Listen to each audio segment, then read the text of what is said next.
Last lecture में हमने discuss किया था that what is Python, features of Python and who introduce Python, और हमने उसकी कुछ लिमिटेशंस भी देखी थी।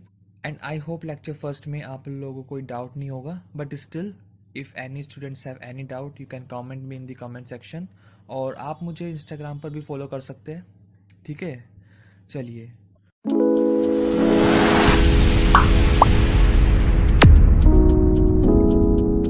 तो कल मैंने आप लोगों को बताया था दैट पाइथन एक जनरल पर्पस लैंग्वेज है। Now you have to tell me that is the Python function programming language or not.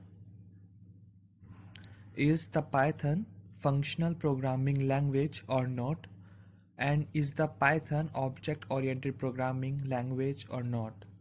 तो जल्दी से आप मेरे को बताइए कमेंट सेक्शन में। तो पाइथन एक जनरल पर्पस लैंग्वेज के साथ साथ एक फंक्शन प्रोग्रामिंग लैंग्वेज भी है और ऑब्जेक्ट ओरिएंटेड प्रोग्रामिंग लैंग्वेज भी है। क्योंकि जब पाइथन को डेवलप किया गया था तो ग्यूडो ने बाकी डिफरेंट लैंग्वेजेस से फीचर्स लेकर पाइथन में ऐड कर दिया था। तो फंक्शन प्रोग्रामिंग फीचर कहाँ से लिया है? फंक्शन प्रोग्रामिंग फीचर्स लिया है सी लैंग्वेज से, and object oriented programming feature लिया गया है सी प्लस प्लस से। That's why Python is a function programming language and it's also a object oriented programming language. And you have seen many people are using Python as a scripting language. So Python is also a scripting language जो इसका ये features लिया गया है वो shell script से लिया गया है.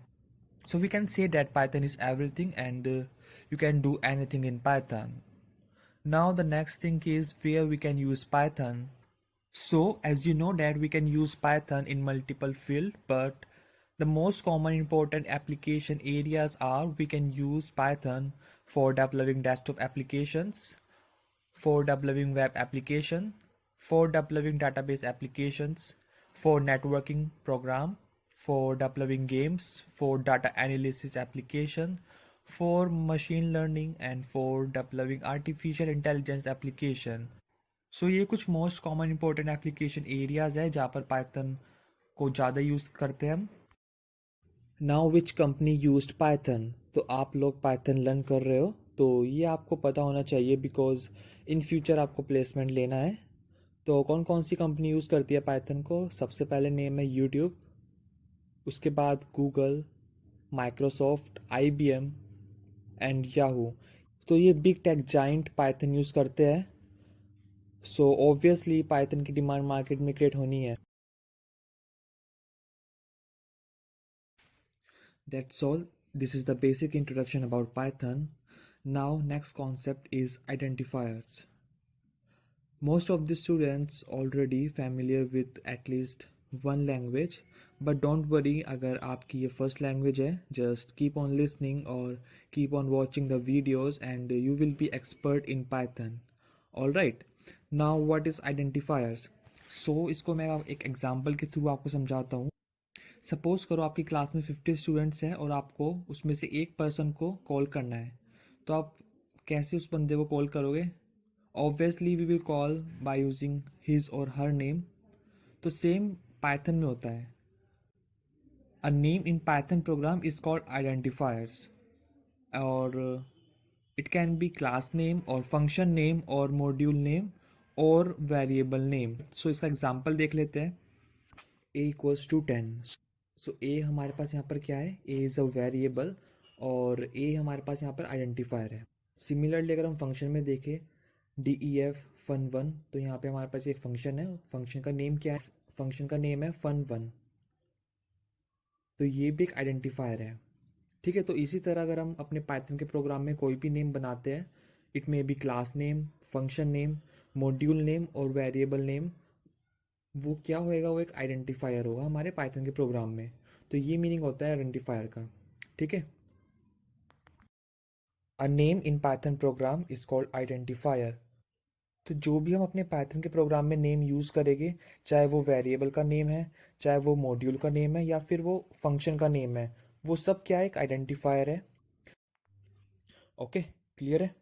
Now there are some rules to define identifiers in Python.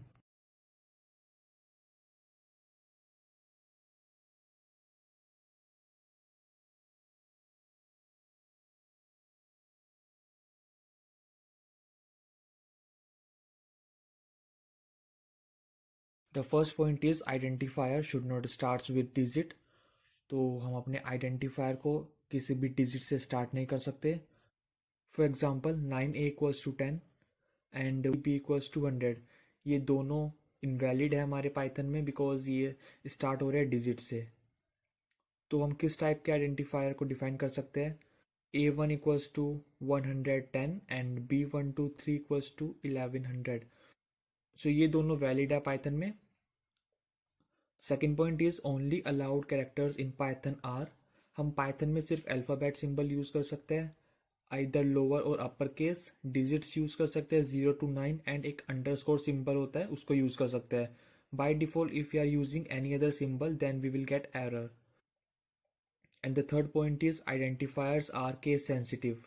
तो ये आपको तीन बातों का ध्यान रखना है जब भी आप अपने पाइथन के प्रोग्राम में आइडेंटिफायर को डिफाइन कर रहे हो। तो ये आप now we have two identifier and both identifiers are same but in different case. So is it valid or invalid? Check कर लेते हैं इसको एक बार।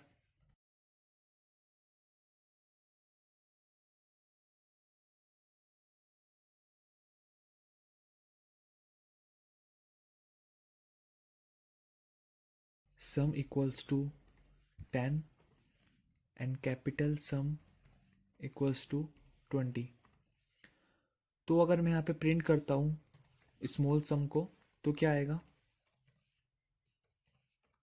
तो हमारे पास वैल्यू आएगी 10, और अगर हम कैपिटल सम को प्रिंट करते हैं तो हमारे पास वैल्यू आएगी 20। तो ये दोनों आइडेंटिफायर डिफरेंट है। ठीक है, तो इसको ही बोलते हैं केस सेंसिटिव, और obviously Python is a case sensitive language. तो आज के लिए बस इतना ही गाइस, मिलते हैं नेक्स्ट वीडियो में। Have a nice day.